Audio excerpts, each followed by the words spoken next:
Good evening. Here is the world news from BGI TV, Babagede Imo TV. I am Morire Rabila Lawal. First are the major headlines. Don't truncate electoral process. FG replies Obasanjo. Nigeria will be at peace, Bajabia Miller says as Reps resumes plenary. PDP, Labour Party, others ask Inec chairman to resign. Finally on sports. Yank forward Arokudare to miss games with injury. Now the news in detail. The federal government has told former President Olusegun Obasanjo not to truncate the 2023 general elections with his alleged inciting and provocative letter on the elections.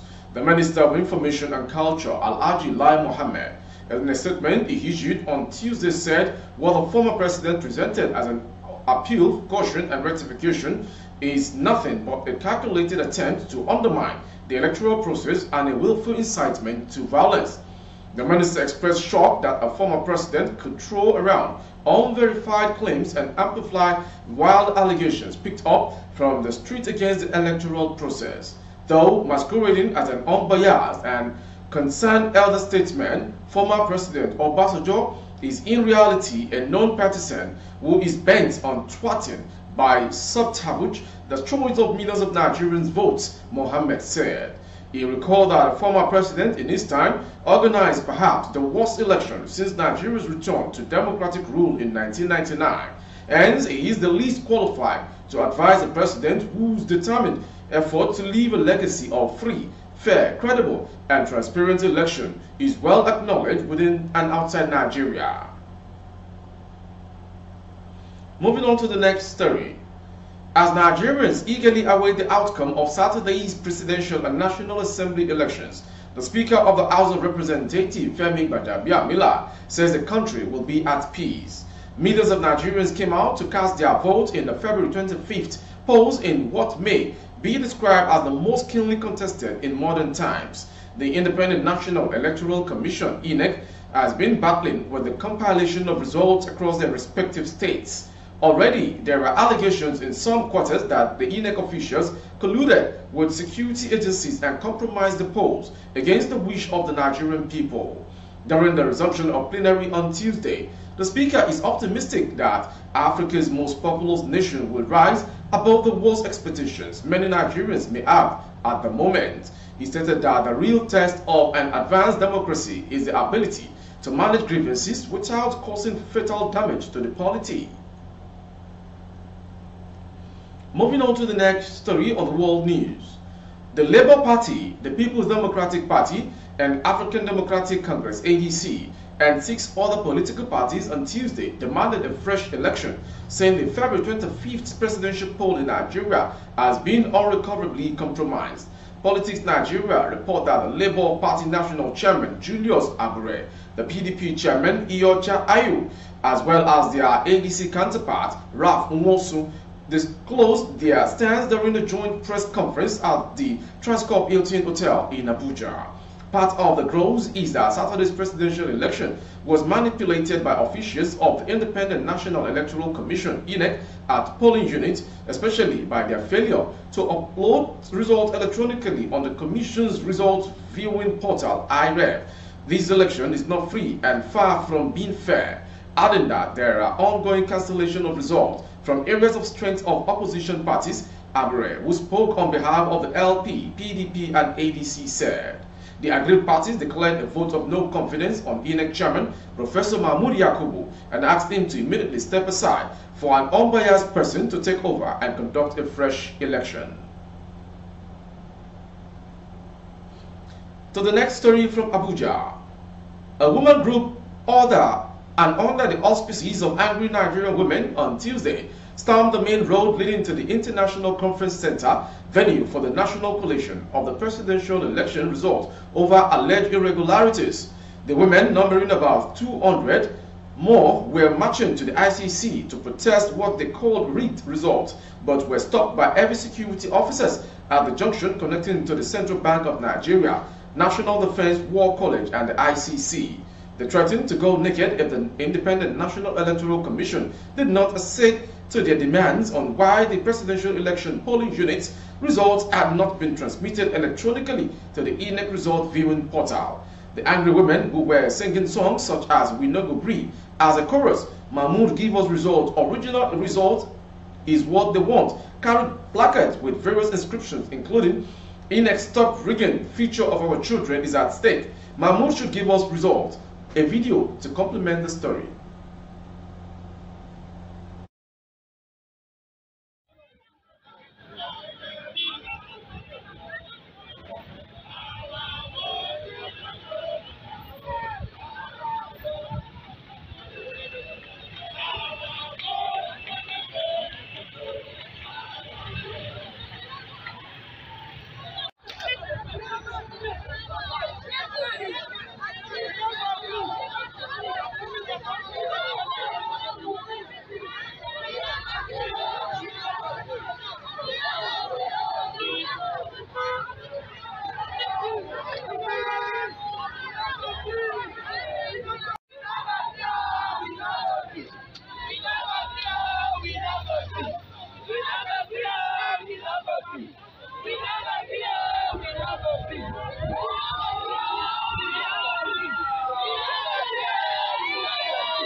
With 2 local government areas left to declare final result, Rivers State Collation Officer for the presidential election, Professor Teddy Charles Adias, has adjourned collation indefinitely till growing threats to his life and family over his role in the processes are addressed by the Independent National Electoral Commission. This morning in Port Harcourt at the State's Collation Center in Inec, Rivers, Professor Adias, who is the Vice Chancellor of the Federal University, Otueke, Bayelsa State, refused appeals from stakeholders, including assurance from the police for him to conclude the process. Ironically, the state collation officer said the death threat and calls he continues to receive are coming from persons claimed to be members of the Labour Party, whose presidential candidate, Peter Obi, is leading the result in Rivers with just 2 LGAs to conclude collation. Until Inec addresses the concerns I have raised, the collation stands adjourned. There is a misconception about my role in the process. They are posting in social media calling and texting that I am the man who is rigging Rivers State elections. A calm Adias said as he declared the process adjourned. Meanwhile, Obi, who has won only 5 of the 21 LGAs so far collected, is polling a total of 170,052 ahead of Bola Tinubu of APC, who has won 13 LGAs and polled 148,977 votes. People's Democratic Party (PDP) candidate Atiku Abubakar, with wins in 3 LGAs controlled by his men, is placed 3rd on the presidential table for Rivers with 83,966 votes. From Rivers State to Inec, Ireti Kingibe, the senatorial candidate of the Labour Party in the FCT, was coasting home a victory in a landslide before the Independent National Electoral Commission cancelled results from the Buhari Area Council. During a press conference on Tuesday, Ms. Kingibe, who had defeated 3-time Senator Tamino Aduda of PDP in a landslide to win the seat, alleged manipulation after Inec cancelled the result in the area council for overvoting. All the result sheets show that there was no overvoting at the polling units. So how would you now cancel the whole council result? She said.